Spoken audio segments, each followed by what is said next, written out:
पाकिस्तान और सऊदी अरब के बीच हाल ही में हुआ रणनीतिक पारस्परिक रक्षा समझौता एक अहम मोड़ साबित हो सकता है, खासकर भारत के नजरिए से। इस डील के तहत अगर किसी एक देश पर हमला होता है तो उसे दोनों के खिलाफ आक्रमण माना जाएगा। आप सोच रहे होंगे यही जानकारी हमने पहले भी दी थी, दोबारा क्यों बता रहे हैं। दरअसल इसराइल के पीएम बेंजामिन नेतन्याहू ने साफ किया है कि भारत और इसराइल के डर से सऊदी और पाकिस्तान के बीच डील हुई। भारत से डरा पाकिस्तान और सऊदी डरा है इसराइल से। सीधे तौर पर यह डील कागज पर एक सामान्य रक्षा समझौता दिखाता है, लेकिन इसकी टाइमिंग और राजनीतिक संकेत इससे कई ज्यादा गहरे हैं। पाकिस्तान के प्रधानमंत्री शहबाज शरीफ ने सऊदी अरब की एक दिवसीय यात्रा के दौरान इस समझौते पर दस्तखत किए थे। इस समझौते का ऐलान कतर में हमास पर इजरायली हमलों के ठीक बाद हुआ। ये संयोग नहीं हो सकता।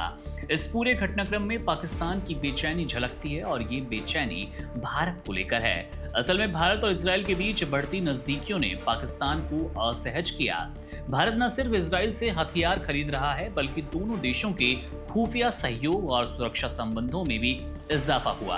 पाकिस्तान जानता है कि अगर किसी मोर्चे पर भारत का सामना करना पड़ा तो अकेले लड़ना मुश्किल होगा। ऐसे में सऊदी अरब जैसे ताकतवर और अमीर देश को साथ जोड़ने की रणनीति एक सुरक्षा कवच की तरह है। इजराइल ने इस डील को लेकर जो टिप्पणी की वो भी दिलचस्प है। उन्होंने कहा कि समझौता भारत और इजराइल की वजह से हुआ, लेकिन खुद को इससे दूर रखा। ये एक तरह से संकेत है कि इजराइल इस क्षेत्रीय सैन्य ध्रुवीकरण को समझ रहा है, लेकिन खुलकर प्रतिक्रिया देने से बच भी रहा है। अमेरिका भी फिलहाल चुप है, हालांकि अब तक वो खाड़ी देशों की सुरक्षा की गारंटी देता रहा है।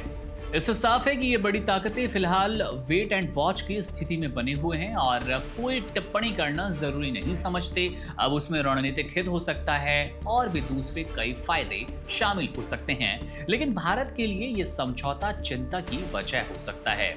चौंकाने वाली बात तो इसमें बिल्कुल नहीं है कि यह समझौता कहीं ना कहीं भारत को नुकसान पहुंचाने वाला भविष्य में साबित हो सकता है।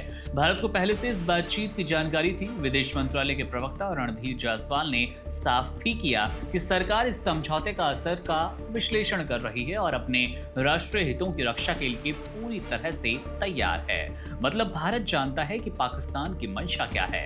इस समझौते से पाकिस्तान को एक तरह का मनोवैज्ञानिक बल जरूर मिलेगा।